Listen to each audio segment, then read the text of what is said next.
Welcome to the Transfer Exchange Show. We are live, and it is the recap of this weekend's games. There was plenty that happened. Arsenal beat Liverpool.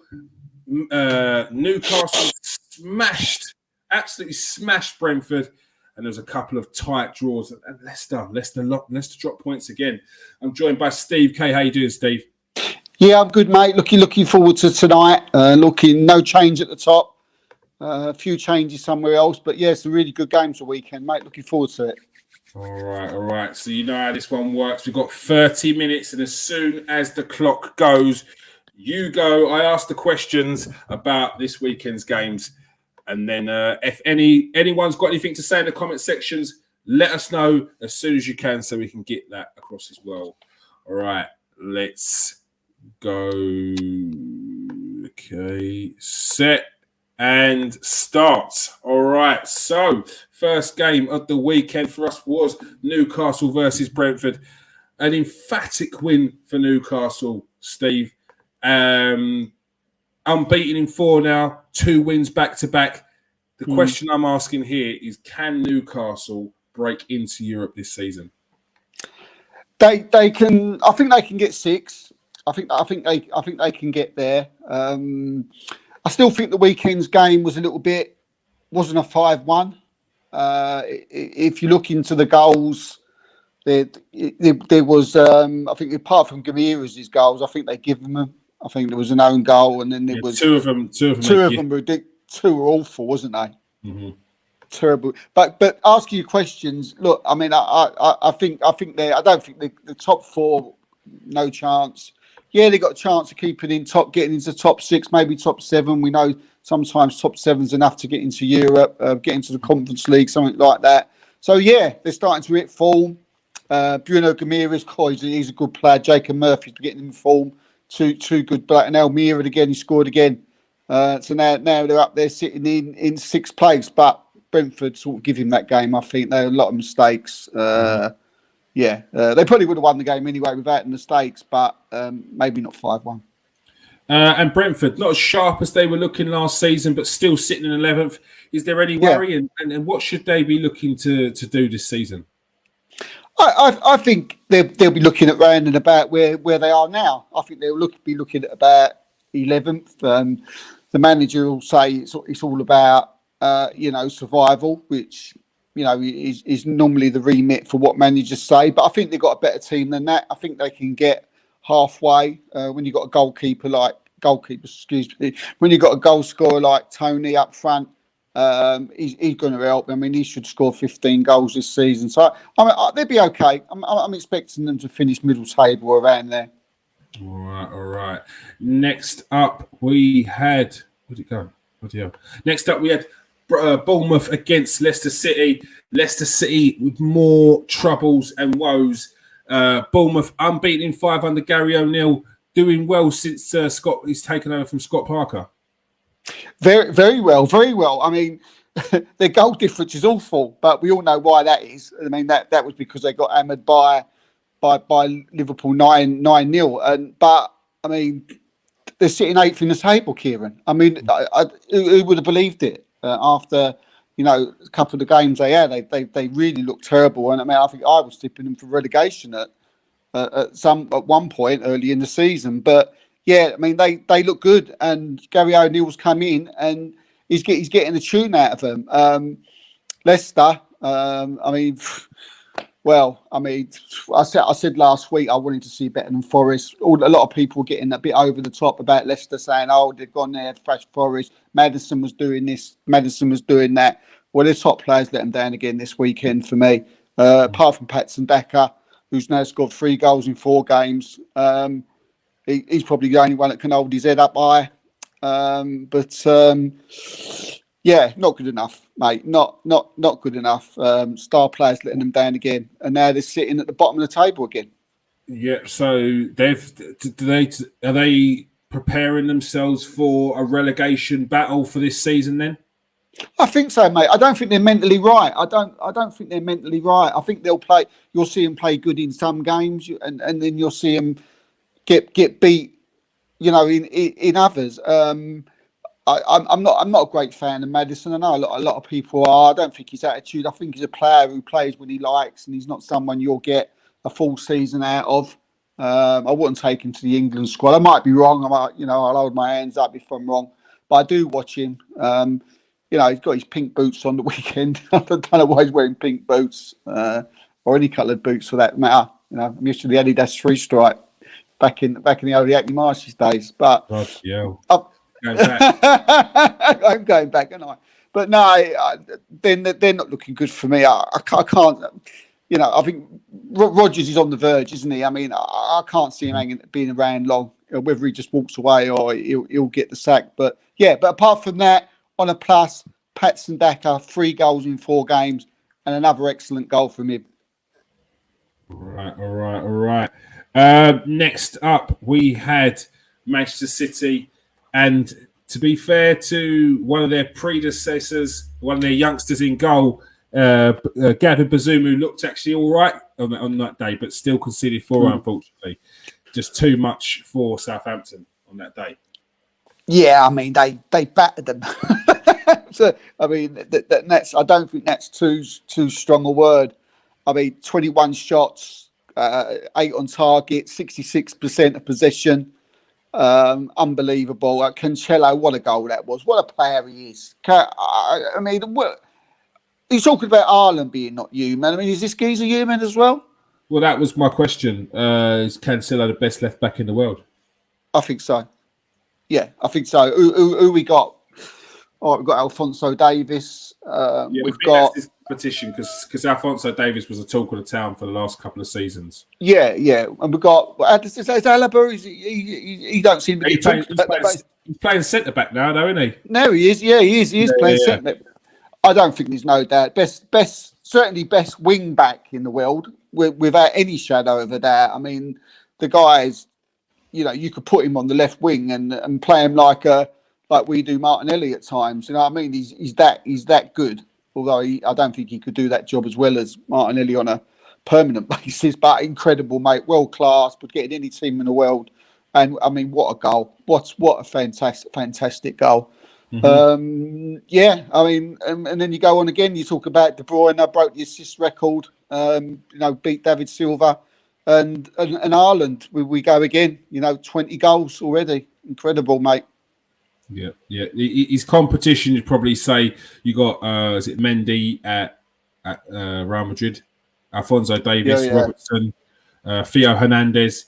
But for me, Cancelo is definitely top of that. Yeah. Oh, without any shadow of doubt. I mean, we've done shows. We've done our Premier League team of the year, Premier League team of the sea when it's halfway point. He's in everything, isn't he? He's everybody. He's in everybody's dream team. Incredible. And again, a great goal. And and also you got Foden. What a goal that was! Did you see that? What a finish! Foden, he's in them conversations as well as the best young midfielders in the world with Pedri. He's got to be in those conversations there.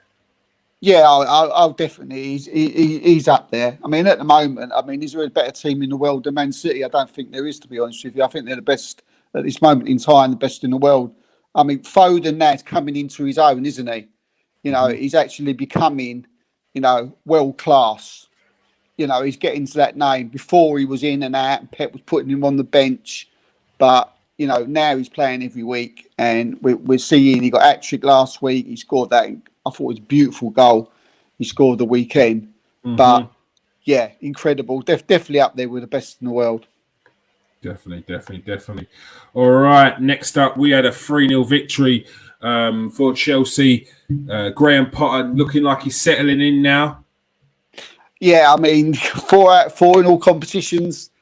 I like Graham Potter. I don't know many people that don't like him. I think he's probably a little bit underrated. And there was that thing where, can he do it at Chelsea? He's not really sort of managed the big players anymore. I think this guy's capable of anything, Kears. I really think Potter's great. I don't know what you think, like how far he can take it, but I think, out of all the signings that, Todd Bowley has made like this season. I think this guy is probably the best one out of them all. And he's well capable, I feel, of of winning Chelsea a trophy. I mean, it was a game of numbers. You had like the first goals of his career, Broja. You had the second goal of the season from Pulisic. You had Chelsea winning 3-0 and Chelsea are sitting fourth in the league. So you got 1, 2, 3, 4. What do you think it you is? Get everything here, like you get everything in this show. What do you think it is that Todd Bowley saw in Potter, and why do you think he brought him in and got rid of Thomas Tuchel? I find it hard that he actually picked him before, but I'm sure someone nodded him and said, "Oh, you seen that guy at Brighton?" But I may be, giving Todd Bowley a disservice there. So, yeah, I'll apologise if I am. But what did he see in him? He's seen a manager who's just he's on the up. And if I can give Todd Bowley a massive pat on the back for actually bringing him in the end, they've given him a chance, haven't they? We've often said about managers who manage the Brightons, who don't get the chance to manage a top club. We're talking about the team they beat Wolves at the moment. A lot of people saying, Sean Dyche, why don't they give him a go? Give him a go at Wolves, let him see what he can do. But they've grabbed him. I mean, Brighton, small club, played fantastic football. Every time you played against them, we had terrible troubles against Brighton. But, yeah, I mean, he's an excellent manager and he's still only young. And the world's his oyster, I think, mate. Mm-hmm. Wolves, could they get dragged into it? They seem a bit rudderless at the moment. No one's steering the ship. Yeah, managers Wolves. They got no wins in 3 games now. I said at the beginning of the season that I thought they was playing decent football and they would get out of it, but now I'm beginning to worry. Sitting in 18th place. Diogo Costa they brought in. He started the weekend, but he was taken off and seemed more interested in shaking hands with the Chelsea fans afterwards. That was about his bit for the game, his contribution. But as I don't think the manager will be too happy about that. And yeah, they're in trouble. They're in trouble. They're one of the teams that have got to get a manager in very, very, very quick. Would you go for Sean Dyche or would you look elsewhere? Yeah, I mean, could Sean Dyche manage those type of players with his type of football? I was going to say it's got to be like, yes, your goals to stay up, but where did you go with Sean Dyche? Like when you said that, I was like, I mean, is that where Wolves are? Wolves we're just here to stay up, or are they looking for the next manager to take charge? Because they got rid of Espirito Santo, he went to Tottenham, and then they brought in Bruno Lage, and he got sacked this season, but I thought he had a really good season last year. Yes, they didn't score many goals, but they were hard to beat, and they played some decent football on the counter attack. So they did. I mean, I don't think they're going to be happy with Sean Dyche.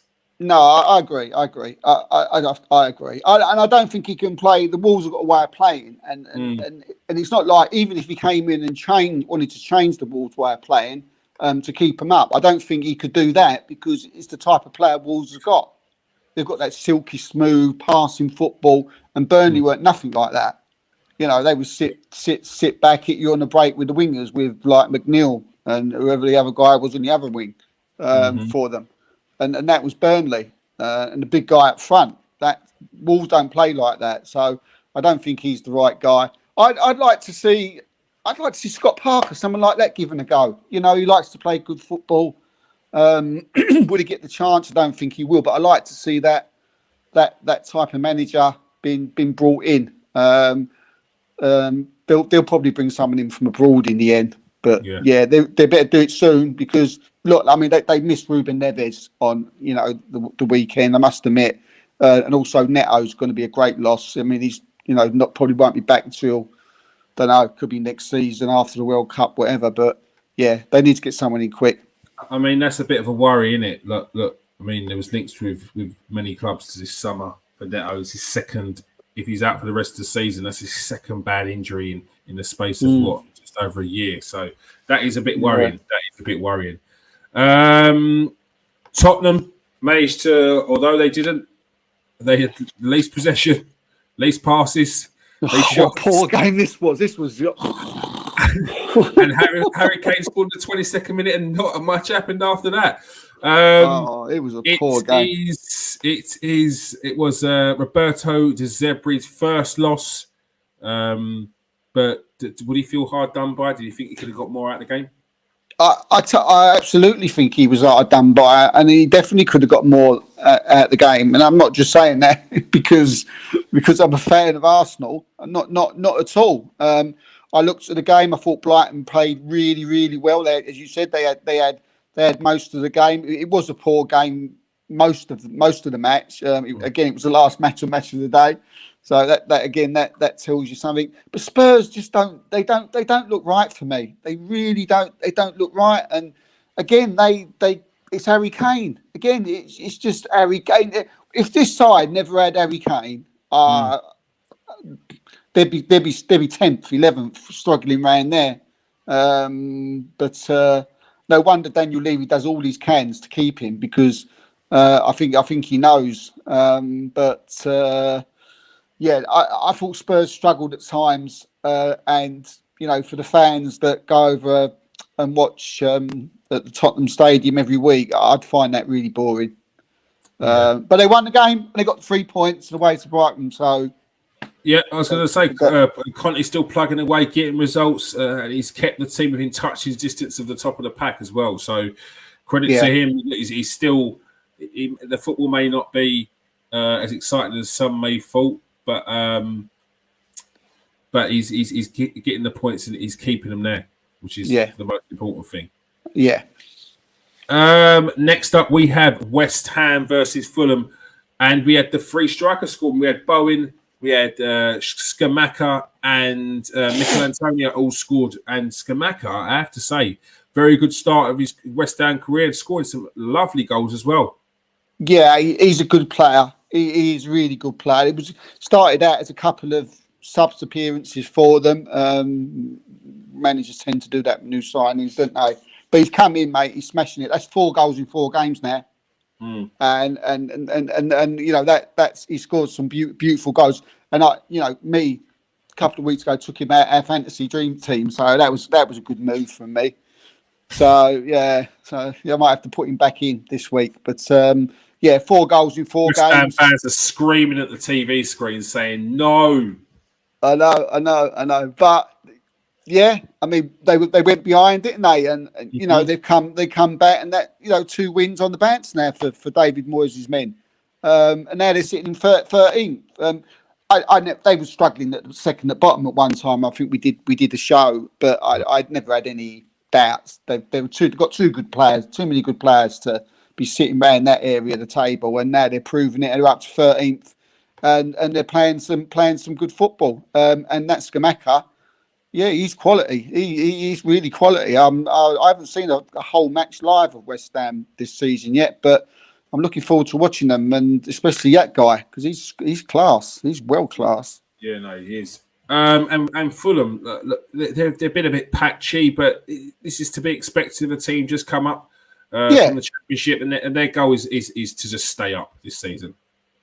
Yeah, it is. It's a stay up, and they're still doing well. They've still had a decent start of the season, probably by Fulham standard, more than decent starts of the season. Mm-hmm. They're sitting in 9th, and they've given Tottenham games, they've given Chelsea a game, they've given Arsenal a game. So they've held up with the best. It didn't go their way against West Ham, although they opened the scoring with Pereira, right after 5 minutes. And then he gave away the penalty, which kind of turned it on its head, didn't it? Yeah, from sort of hero to villain. Silly penalty as well. Considering the referee was watching, he gave him warnings, and he still continued. Yeah, it was silly. Yeah, and I think probably he's been like that his whole career a little bit, Pereira. But there you go. But they'll be all right. They're doing well. They're ninth. Marco Silva's got them playing some good stuff. They've got some good players. Yeah. So, but just West Ham too strong for them the weekend. All right. Next up, we had Crystal Palace, and they got a 2-1 victory against Leeds. A much needed 3 points for Crystal Palace because they were dangling in and around that relegation zone. And I know it's a bit early to be talking about relegation battles, but you just don't want to be in and around it for too long. You want to start getting some points on the board and getting some wins. Yeah, definitely, mate, definitely. I mean, two teams who were, in need of 3 points. Actually, they really needed them, and because both of them had no wins in 4 games, Crystal Palace and Leeds. So Crystal Palace a very good 3 points. Eduardo on the score sheet again. Eze, again with the winner in the 76th minute. And Leeds just all four away. They just can't win away from home. Mm-hmm. And they're one of these teams who could struggle because you can't keep just winning at home and they ain't going to win at home all the time.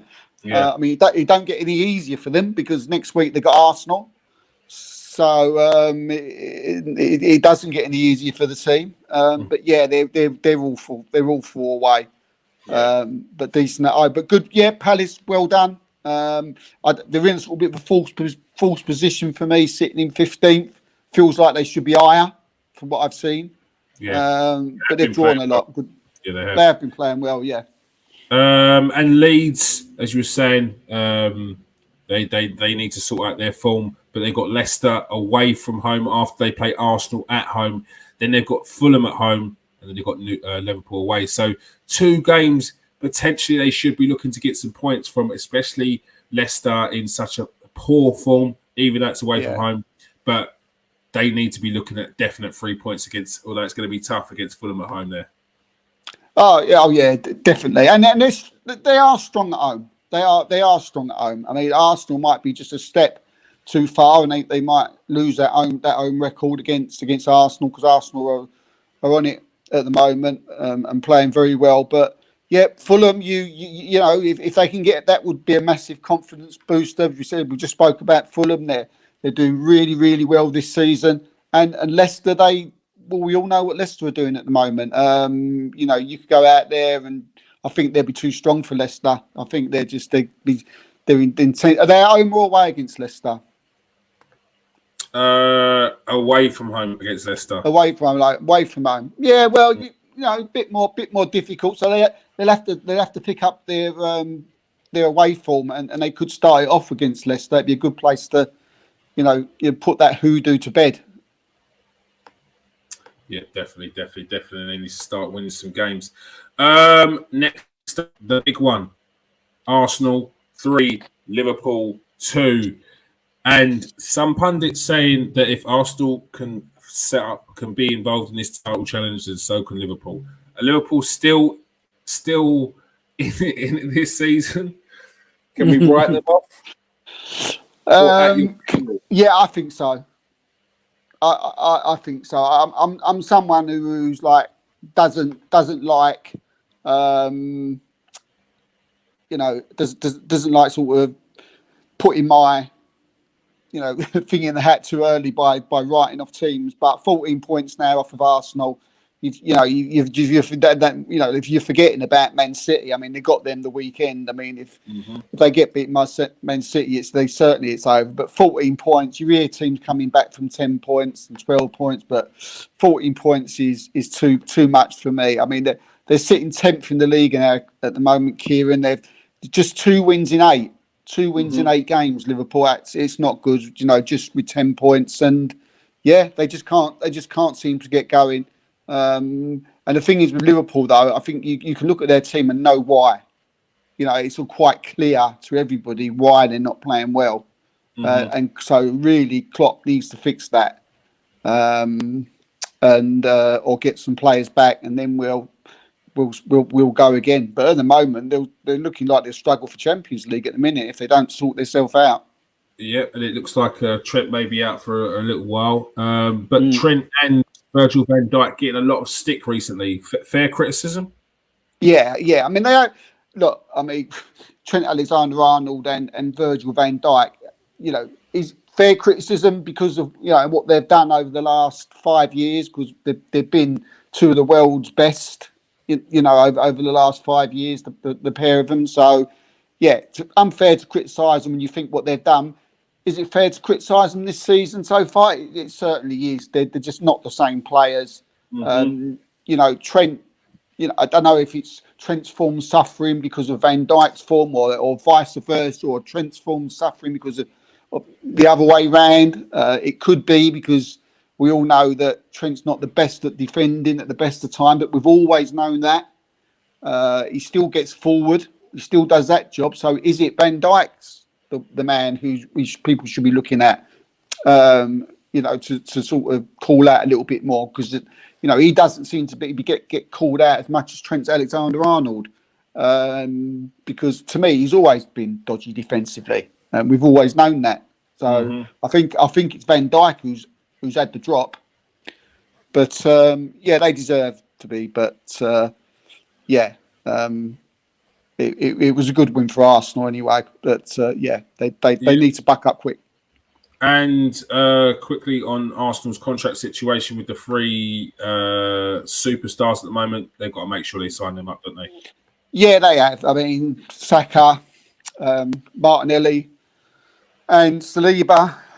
And they all get done. It'll get. I'm not hearing anything of anything for Arsenal fans to worry about. You're going to hear rumours about so and so wanting them because they're three of the best young players in world football. So you'll probably hear Real Madrid and it happen. It comes with the territory when you're playing as good as what they are. But there's no worry about them leaving. They're not going nowhere. They're Arsenal players for a long while to come. All right, that's good news for Arsenal fans. Next up, we had Nottingham Forest versus Aston Villa. Steven Gerrard gets a point out of the game, but I think this was more Nottingham Forest that would probably be happy with the point here. Steven Gerrard, I would say, is still under pressure. Dean Smith is probably feeling hard done by at the moment. But starting Aston Villa, what's your thoughts on the Aston Villa situation? They've got to get out of this, and they need to see some serious results because they've spent a lot of money over the last 2 years, and this is not what the fans want to be seeing. Yeah, look, one winning 5, just struggling, and I'm not too sure the injury situation, but will he get? Is his job in any danger? I suppose it has. I mean, they're sitting in 16th now. I don't think no manager or no name's bigger than the club. I keep hearing that. Oh no, he won't get the sack. He's Steven Gerrard. Well, I don't necessarily agree with that. I think that if Villa don't start winning games soon, then I think his job will be on the line, and it could be something as soon as Christmas. That seems to be round about the time when people pull the plug on managers. We've had a few early, this Scotty season Parker's already. out there. You spoke about him earlier. Scotty Parker's out there. He was at he was at Bournemouth. He wanted money to spend. Aston Villa have got money to spend. They're a big club. Yeah. He seems like the right fit. Young manager, young up-and-coming manager. Steven Gerrard needs to fix up. He came in Gerrard from Rangers, which we all know he did very well. Look, it's a different league, differently. I'm sure Gerrard knows that. He came in to manage Villa, who are a very big club. They're a massive club in the Premier League, and he's struggling with his man. I mean, he's still young. He's still a new manager. Maybe doing good. Maybe doing good to get the sack, and get someone like Scotty Parker in, because I generally feel that his job could be on the line. It would not surprise me if Villa don't start, playing some good football and getting some points on the board. As I say, they're right in that relegation fight at the moment. Who knows? I mean, bring Scotty Parker in. I know I don't like giving managers a sack already. We're doing that maybe a bit prematurely, but yeah, Scotty Parker would be a great shout.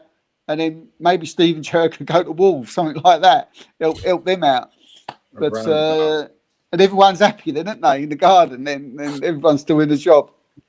Yeah, I've just done Nottingham Forest, first point in 5 games. Vital point as well. Just to stop the rot. Stop the rot. A big point for them. Even though they was at home, I'm sure Steve Cooper's really happy with that point. It's taken them off the bottom of the table. They've gone from 20th to 19th. It's a small move, but it's a move, and it's taken them off it. So they can only go. What was I going to say? They can go onwards. They could go downwards. But yeah, couldn't ask for more than that. Baby steps. Emmanuel Dennis, good player, scored a very good goal. I'm saying that. Ashley Young scored a cracking goal. I didn't have to mention that he did score a very good goal. But yeah, good for Forest. Took him off the bottom of the table, so that should give him a bit of confidence. Oh, definitely, and very quickly, Man United 2, Everton 1, and Cristiano Ronaldo scores his 700th club goal. Is absolutely phenomenal. Yeah, what can you say about Cristiano Ronaldo? A lot of people. Oh yeah, started. So you finished? No, right, you can't. He's fantastic from Ronaldo. 700. What more could you say? You could do a whole program on the guy himself. Great finish. One of them eventually it went on to win them a game. Great, fantastic. Hopefully that he'll go on and score a few more. Maybe not too many though.